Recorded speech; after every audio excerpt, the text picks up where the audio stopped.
지금 뒤에 배경에 나오는 그 조감도가 목동 1단지 재건축 조감도인데요. 현재 목동에도 많은 일이 일어나고 있습니다. 일부 기사화도 됐습니다. 목동 1단지 아파트가 9월에 32억에 이제 거래가 됐다. 그리고 이제 이 기사의 내용을 보시면 용적률이 현재 이제 120% 정도밖에 안 되다 보니까 용적률에 여유가 있어서 그 나중에 환급금을 돌려받을 수 있는 분담금을 일부 환급받을 수 있는 수준까지 사업성이 좋아진다. 뭐 이렇게 기사가 분석을 했었고요. 다른 기사에도 보시면 지금 목동 1, 2, 3단지 용도 지역이 2종 일반에서 3종으로 종상향이 되면서 사업성이 현저히 좋아질 거다. 그래서 목동이 지금 들썩이고 있다. 이제 이런 기사들입니다. 그런데 여기 보시면 공원을 만들고 청수 제한을 풀어 이런 이야기가 나오는데요. 이 어떻게 공원을 만들고 청수 제한을 풀어가지고 목동의 재건축에 탄력이 생겼을까요? 오늘 코비의 부동산 해설집에서는 서울시의 어떤 정책으로 인해서 목동의 아파트 재건축이 꿈틀대고 있는지 조목조목 살펴보겠습니다. 우선 목동 지역의 재건축을 이해하시기 위해서는 조금의 이제 사전 지식이 좀 필요합니다. 배경이 있는데요. 우선 지도를 보시면 1, 2, 3단지가 다른 파란색의 4, 5, 6, 7단지 이런 다른 단지들과는 색깔이 좀 다르죠. 실제로 좀 다른 점이 있습니다. 그게 이제 어떻게 다르냐 하면 1, 2, 3단지만 2종 일반이에요. 나머지는 3종인데 그래서 이 2종하고 3종이 어떻게 다르냐 하면 2종 같은 경우에는 용적률이 최대 200%, 3종 같은 경우에는 최대 용적률이 300%, 그러다 보니까 100% 정도의 용적률 차이도 있고요. 그리고 3종인 경우에는 높이 제한도 없습니다. 그렇기 때문에 이 아파트 단지가 2종이냐 3종이냐에 따라서는 큰 차이가 있는데요. 1, 2, 3단지는 어떤 이유 때문에 2종으로 이제 서울시가 분류를 해놨어요. 난개발을 막겠다는 취지로. 그러다 보니까 이 주민들의 반발이 상당했었습니다. 그래서 이 주민들이 지속적으로 이 종상향을 촉구를 했었어요. 자료를 보겠습니다. 1, 2, 3단지 3종 상향 촉구 결의안. 목동 1, 2, 3단지 주민들이 지속적으로 서울시에 종상향을 촉구를 하죠. 그 내용을 좀 살펴보겠습니다. 이 촉구 결의문에 보면 1, 2, 3단지만 용도 지역이 일반 주거 2종이다. 그 배경에는 2003년에 서울시가 난개발을 막고자 해가지고 종세분화를 해서 1, 2, 3단지를 2종으로 하향으로 만들어 놨는데 이 나머지 단지들은 3종이니까 3종으로 해주셔야 됩니다. 이제 이런 이야기이고요. 그리고 변화가 생깁니다. 2019년인데요. 2019년에 서울시가 서울시 도시건축공동위원회 심의를 통과시키면서 3종으로 종상향을 시켜줘요. 그럼 이야기가 끝난 것 같은데 여기에 조건이 하나 달리면서 2019년 이후에도 진도가 또 안 나갑니다. 어떤 조건이 달리냐? 바로 임대주택을 더 늘려라.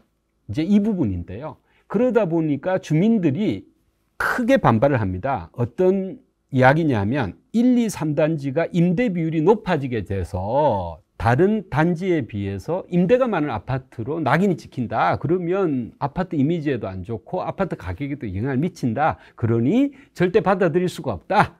그렇게 해서 2019년부터 재건축 사업이 진도가 안 나가고 또 표류를 하게 되죠.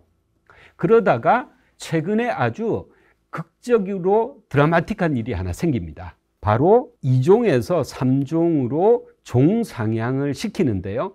작년 9월에 있었던 일입니다. 그래서 특별계획구역 계획지침이라는 서울시 자료를 보시면 2종 일반 주거를 3종 일반 주거로 종상향을 시키겠다. 이렇게 나오죠. 그런데 서울시는 종상향을 시킬 때에는 사업지의 경제적인 혜택을 주는 대신에 공공성을 얻어야 될 겁니다. 그러면 서울시는 어떤 공공성을 얻었을까요? 그 공공성이라 하면 서울 시민을 위한 공공성이었을 텐데요. 바로 다음 자료에 나옵니다. 개방형 녹지라는 개념인데요. 사실 이 개방형 녹지라는 개념이 여러분들한테는 상당히 생소한 개념일 겁니다. 그래서 저희가 지난 영상에서 개방형 녹지가 어떤 건지에 대한 영상은 따로 이제 영상을 하나 만들었었는데요. 그 기본 개념은 이렇습니다. 서울시에서도 뉴욕의 센트럴 파크 같은 서울 시민들이 여유와 휴식을 가질 수 있는 녹지가 절대적으로 부족하다. 그러니 서울 시민을 위한 개방형 녹지 공간을 제공하는 사업지에 대해서는 용적률 인센티브, 높이 인센티브 등 인센티브를 주겠다. 이게 이제 서울시의 기본 아이디어인데요. 주거지역뿐만 아니라 도심권에도 지금 개방형 녹지를 적극적으로 서울시가 유도를 하고 있습니다. 그런데 이제 목동 같은 경우에는 주거지에 서남권에 개방형 녹지를 만들어주면 종상향을 시켜주겠다. 이제 이런 거죠. 종상향을 시켜서 사업성이 좋게 하는 대신에 공공성은 개방형 녹지를 통해서 공공성을 확보하겠다. 그런데 이제 어떤 공공성을 얻게 되냐 하면요. 이 자료를 이제 좀 보시면 안양천까지 이어지는 길을 그린웨이라고 해서 1단지, 2단지, 3단지 그리고 이제 단지들이 쭉 있으니까 이 단지들이 그린웨이로 가는 길에 공원으로 기부 체납을 해서 서울 시민들이 안양천까지 그 녹지를 통해서 갈 수 있는 그런 공공성을 얻게 되는 대신에 개별 아파트 재건축에는 종상향 또는 높이 규제를 완화해서 사업성을 올려주겠다. 이제 이런 내용입니다.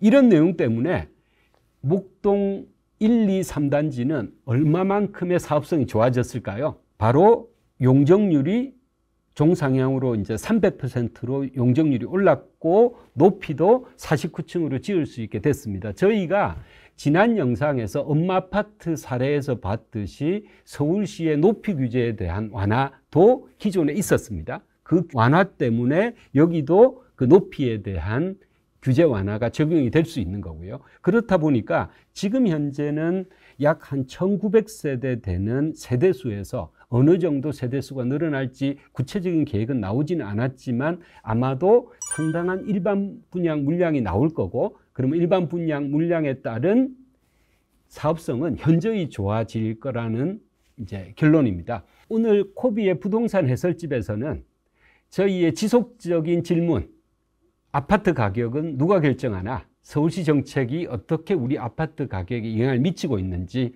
오늘은 목동 재건축에 대한 사례를 들어 살펴봤습니다. 다음 시간에 또 뵙겠습니다. 감사합니다.